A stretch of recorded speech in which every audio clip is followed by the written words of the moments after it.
Well, we're back into game number 2. Mixu versus Lightforger. Lightforger trying to tie some things up, obviously. Looks like we have got a different Immortal this time for Lightforger. We have Karoth versus Karoth as Lightforger is swapped over to that Orzum now. All right, we do have the Karoth matchup. Looking at, I absolutely loved Mixu's mastery over Ajari's Immortal abilities, and that's really what separates the established RTS players from people who have put a lot of time and effort into Immortal specifically. Those Immortal abilities are the difference maker, and mastery of your Immortals kit is going to take you very far. Yeah, and as Immortal develops, I really wonder what we're going to see, right? When the pro scene kind of grows, are we going to see players generally stick with one Immortal over everything? Or are we going to see players stick with one Immortal mostly and then maybe have a couple other pocket picks for specific matchups or specific maps even?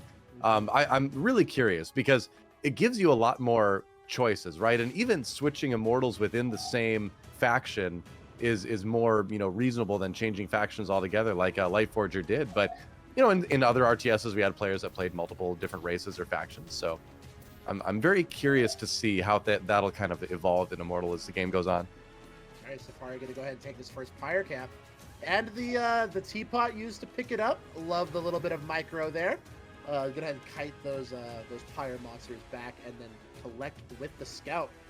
Mixu showing a little bit of optimization that we haven't seen so far in this bracket. Yeah, that's right. Let's bring out the Sapari early on, and that'll be a little bit of a win over that. Oh, Teapot's trying to claim it.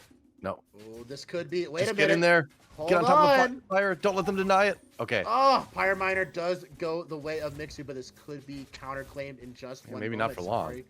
Oh, gonna go and focus fire down the Zephyr and just a small mistake in micro and will claim it. Mixu with a little bit of an alloy advantage to go. Yeah, I mean, again, you can't say enough about the speed of Sapari. That's one of my favorite things about playing Ajari is just being able to have a melee unit that's a little bit quicker, but yet still has more durability than some of the other early game melee units that you see in other games. It's nice, right? You get that speed, you get that micro potential, and you can see even something like a Zephyr can be vulnerable if you're not really on the ball as far as microing goes. All right, looking like it's going to go and claim some dominance here in the middle of the map. Pyre is the priority from Mixu here, and showing a lot of agency for it. Gonna go ahead and bring out some extra support unit for this pack of Sapari, and gonna go ahead and dive right on that. Another Pyre Miner goes straight to go. I mean, it's the same thing again, right? Lightforger, unfortunately for them, just got to that Pyre camp a little bit too late to really be able to deny it. Now, pulling the Sapari into the tower a little bit. Yeah, Mixu needs to be a bit careful here, but pulling him back. Goodbye, Scout.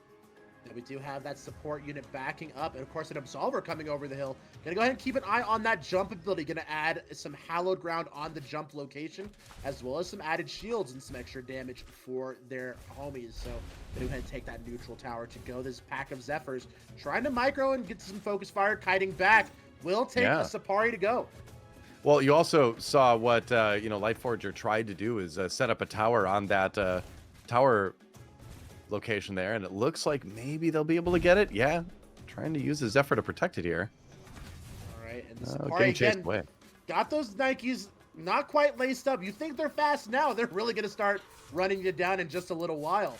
I'm going to go ahead and take down. No Empire Unbroken to defend that structure quite yet. I think would have been a little bit of a waste of Pyre. So good hold on the trigger there from Lightforger. Also having the sieged up Absolver there really makes it difficult for that Zephyr crew to get in there and defend that tower. And man, the Sapari are just all over. You can see the Windstep coming in, trying to keep them safe here. Oh, immediate massive Windstep exodus there from Lightforger saying, get me out of there. I'm just going to blink all my homies out of there. All right, pushing out again, just using this move speed. Speed kills, ladies and gentlemen. Gonna be saying it all morning. Gonna go ahead and take this extended Pyre camp, pushing into some enemy territory, but a little bit of extra tempo and some map dominance to go. Huge Pyre lead for Mixu, 204 to 61.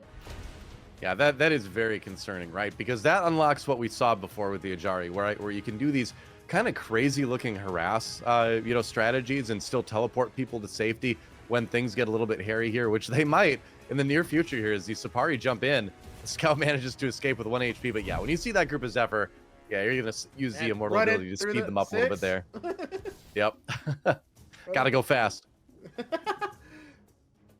Absolutely cooking with the cleats going when we have a little bit more development. So Sapari is just going to develop and continue to push their advantage. I believe Dervish also being developed for some added AoE splash damage, but the single Absolver cannot be ignored, ladies and gentlemen. Once that thing gets deployed, it has so much added splash damage. And first development of the tournament into Hallower is one of my favorite units. Space lasers from the back line, but it looks like they're going to get focused down. A little bit of oh no! Lackadaisical micro. They're just running him down, and suddenly those Hallowers are absolutely in the grave, in the dirt. The Zephyrs come back over the hill to add some added pressure. Salvation has been cast. All of these added pressures, and suddenly it's a huge swing for Mixu.